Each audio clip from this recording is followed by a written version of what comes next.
Buenos días, hermanos y amigos de nuestra iglesia Capilla Fidelidad. Para mí es un placer poder saludarles y también contarles que hoy corresponde nuestro devocional Primera de Timoteo, capítulo 5, el cual he puesto como título Mis relaciones personales también demuestran quién es mi Dios. Primero, vamos a orar y empezamos. Amado Padre, te damos gracias por ser tan bueno y misericordioso. Te rogamos que hables a nuestros corazones y que lo que nos instruya, Señor, quede atesorado en nuestro corazón y lo coloquemos en práctica. Te lo pedimos en el nombre de Jesús. Amén y amén. Bueno, debo recordarles que Pablo está escribiendo esta carta a un joven pastor llamado Timoteo para animarle y también para darle instrucción de lo que debía hacer en la iglesia del Señor. Pero este mensaje no termina siendo solo dirigido a Timoteo, sino también para nosotros, ya que por medio de esta carta podemos ver muchos principios bíblicos los cuales nos ayudan a formar nuestro carácter y también saber que las relaciones personales pueden evidenciar cómo en realidad honro al Señor. Antes de iniciar como tal el devocional, me gustaría decirles qué contiene todo este capítulo, el bosquejo.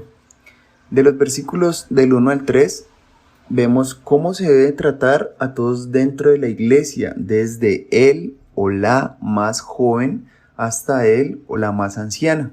También qué debía hacer con las viudas. Del verso 4 al 16 había una particularidad en este tiempo y era el tema de las viudas. ¿Por qué digo que una particularidad de ese tiempo? Porque pues no es muy común que en nuestros días ver este tipo de situaciones, ¿verdad? No que no hayan personas pasando necesidad, pero sí no vemos que mujeres viudas dependan como el 100% de una iglesia local en particular.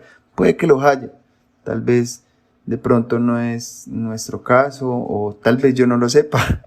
Ahora, lo que sí debería pasar es que llegada la situación, estemos nosotros preparados para dar la ayuda que se necesite. Y mientras llegan estas personas, pues podemos ir ayudando a los demás hermanos que están pasando por necesidad, ¿verdad? Ay, es que yo no sé quién esté pasando por necesidad. Pues muy fácil, mi hermano y mi hermana. Tú llevas los alimentos no perecederos que les hemos invitado a llevar a la canasta del amor, que en la iglesia sí se puede tener pues más presente quién puede estar pasando por necesidad y le caiga como perla esta ayuda que tú lleves. Así que pues la primera aplicación dentro del bosquejo. Ahora, seguimos del versículo 17 al 22, vemos unas instrucciones sobre el liderazgo dentro de la iglesia. Y del verso 23 al 25 vemos unas recomendaciones personales para Timoteo y aquí Pablo trata un tema de salud del joven pastor y también le recuerda que los frutos del pecado o de las buenas obras se revelarán tarde o temprano. ¿En qué quisiera que nos concentráramos en nuestro devocional hoy? En la primera partecita del bosquejo que vimos. ¿Tú recuerdas cuál era? Ok, es en cómo se debe tratar a todos dentro de la iglesia, desde el más joven hasta el más anciano y también desde la más joven hasta la más anciana. ¿Por qué me parece que es un tema muy importante de tratar? Porque si nosotros tenemos claro cómo debe de ser nuestras relaciones interpersonales dentro de la iglesia, podemos llevar esa conducta fuera de la iglesia.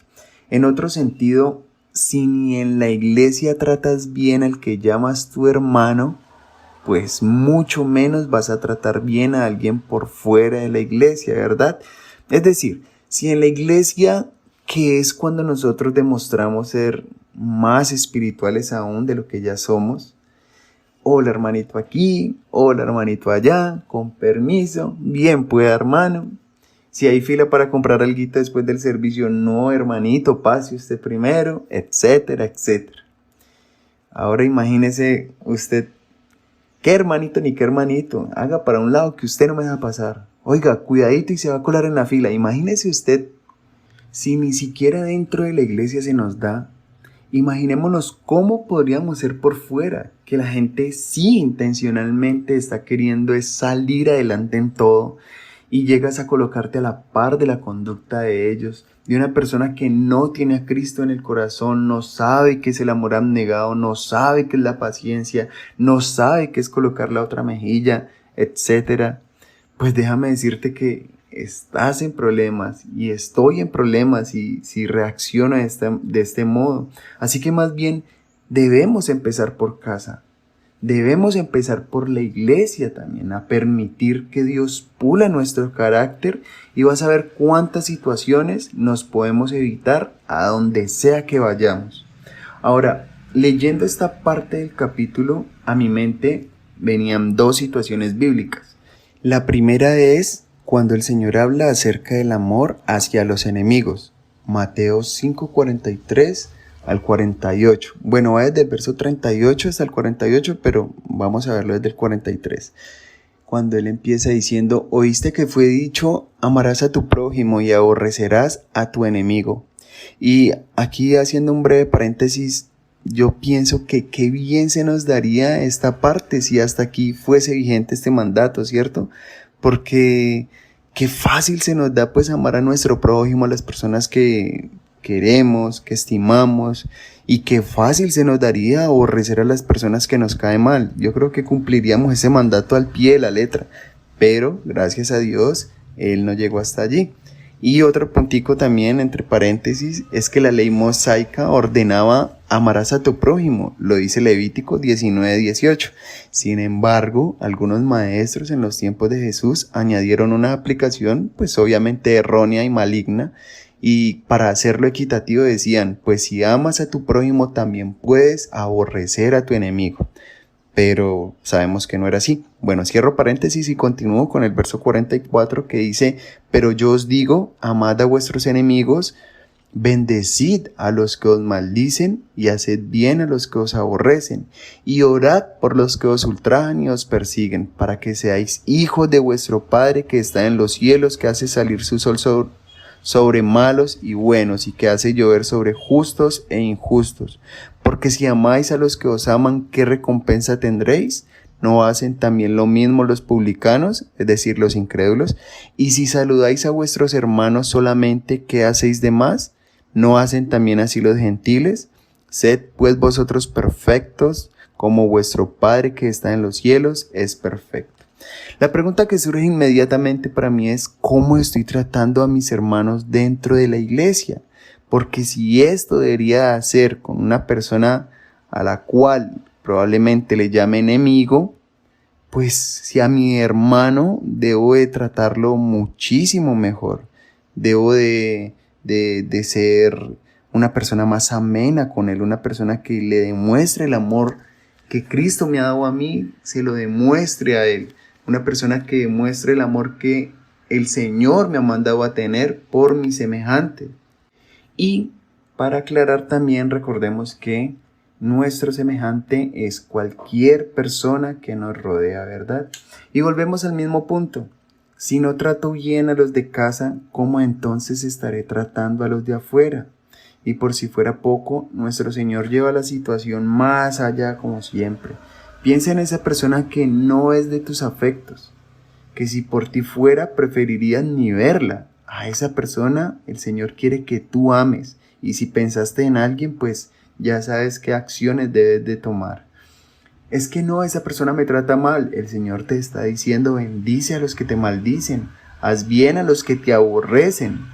Eso en realidad es ser hijo de Dios. Eso en realidad es tener un carácter formado por Dios y su palabra. Y ese carácter, esa conducta va a revelar qué Dios hay en realidad, hay en tu corazón. Por eso decidí colocarle como título a nuestro devocional así. Entonces, amar a quienes nos aman es muy fácil, hermanos, todos lo sabemos. Se nos da de una manera natural, nos agrada, pero nosotros hemos sido llamados a ser diferentes. Esas personas difíciles de amar son las que más lo necesitan, recuérdalo siempre. Ahora, la otra situación bíblica que viene a mi mente es la historia del buen samaritano.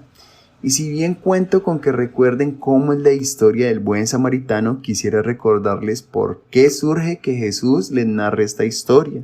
Resulta que había un intérprete de la ley que quiso probar al Señor, y él le preguntó que cómo haría para heredar la vida eterna, en Lucas 10:25.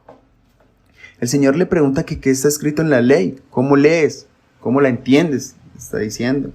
Y dice que en el verso 27 él le responde: amarás al Señor tu Dios con tu corazón y con toda tu alma y con todas tus fuerzas y con toda tu mente, y a tu prójimo como a ti mismo. Él está citando algo que ellos conocían como un resumen rabínico de la ley en el Antiguo Testamento. Para nosotros, en palabras más simples, él estaba citando Deuteronomios capítulo 6 versículo 5 y Levítico 19 versículo 18.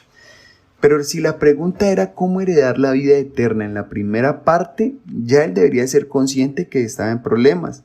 ¿Cuál es la primera parte? Amas en realidad a Dios con todo tu corazón y con toda tu alma y con todas tus fuerzas. O muchas veces te toca reevaluarte porque Dios como que no está siendo la prioridad en tu vida. Con toda nuestra mente, dice. No nos sucede muchas veces que aún en la iglesia adorándole, de repente estás pensando en otra cosa. ¿Qué tal como que qué iremos a almorzar ahora? O si se me olvidó tal cosa, o que tengo que dar un cumplimiento en el trabajo, qué sé yo, lo que te puedas imaginar. Este hombre con la primera parte ya debería de haber dicho: Señor, ayúdame para poder ser salvo, porque en realidad no por mí no heredo la vida eterna. Y ahora vemos la segunda parte. Y ama a tu prójimo como a ti mismo, que ahí es donde se desenlaza la historia del buen samaritano. Y por darles un pequeño dato histórico, los judíos y samaritanos no la iban. Los judíos los despreciaban por ser una raza mezclada, y aparte de eso porque decían que ellos profesaban una religión corrompida, o sea, eran paganos. El Señor le cuenta que un hombre que descendía de Jerusalén a Jericó pues fue asaltado, como ya todos lo sabemos, lo robaron y aparte de eso lo hirieron y lo dejaron medio muerto. En esta historia interactúan tres personas. Vamos a ir un poco más rápido por motivos de tiempo. El viajero, que es la persona, la víctima, la que asaltaron y dejaron medio muerto. El sacerdote, que es la primera persona que pudo haber ayudado a este hombre que estaba moribundo, pero no lo hizo.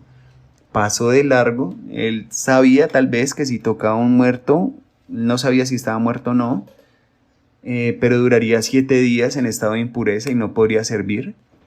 Tercero, tenemos al levita, también pudo haber presentado las mismas excusas y muchos dicen que pudo haber pensado que tal vez se trataba de una trampa o algo así para robar. Por último, tenemos al samaritano.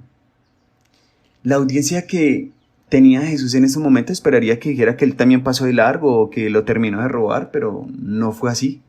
Y vemos dos características por lo menos en la historia que nos narra Jesús. La primera sobre el samaritano es que él tenía un buen crédito.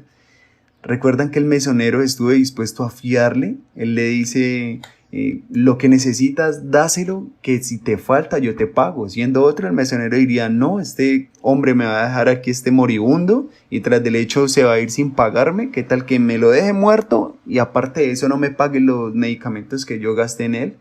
Pero el mesonero lo hizo. Entonces este hombre tenía una reputación de ser una persona honrada. Y la segunda, fue el único que estuvo dispuesto a ayudarle, ¿verdad? Puede que lo tacharan de hereje, de lo que fuera, de que era un mezclado, pero tenía un buen corazón. Y para nosotros no es un secreto que a veces los creyentes estamos más interesados en cumplir ciertas prácticas espirituales que en ayudar a las personas que nos rodean, sin importar la condición en la que estén. Tal vez ayudamos, pero deberíamos ayudar más, hermanos. Es la invitación. Y retomando el por qué contarles esta parte de la escritura, porque nosotros debemos de estar dispuestos siempre a hacer como hizo el buen samaritano. Debemos de ayudar a las personas que están en necesidad y que nos dice la palabra también en Gálatas 6:10. Así que según tengamos la oportunidad, hagamos bien a todos y mayormente a los de la familia de la fe. Todos somos conscientes de que hay personas más difíciles que amar que otras. ya sea por su personalidad, por su carácter cristiano, no es como debería de ser aún, qué sé yo, 1000 cosas. Pero el punto es que Dios nos mandó a amar a nuestro prójimo. Y aquí Pablo le está dando instrucciones a Timoteo de cómo debe tratar a las personas dentro de la iglesia.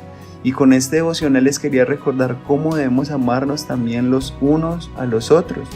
Así que, hermanos, espero que este devocional haya sido de bendición. Recordemos también que en la palabra dice en 1 de Juan capítulo 4 versículo 20 que si alguno dice yo amo a Dios y aborrece a su hermano es mentiroso, pues el que no ama a su hermano a quien ha visto, ¿cómo puede amar a Dios a quien no ha visto? Y nosotros tenemos este mandamiento de él, el que ama a Dios, ame también a su hermano. Así que, hermanos, la reflexión es cómo están siendo mis relaciones interpersonales dentro de la iglesia, cómo debo de tratar a mis hermanos, y es un filtro de que como esté tratando a mis hermanos, pues también voy a poder reaccionar con las personas que no están dentro de la iglesia. Así que te invito a que lo evalúes y mires si debes de hacer cambios en tu vida o si debes de fortalecer los que ya tienes. Oremos y terminamos.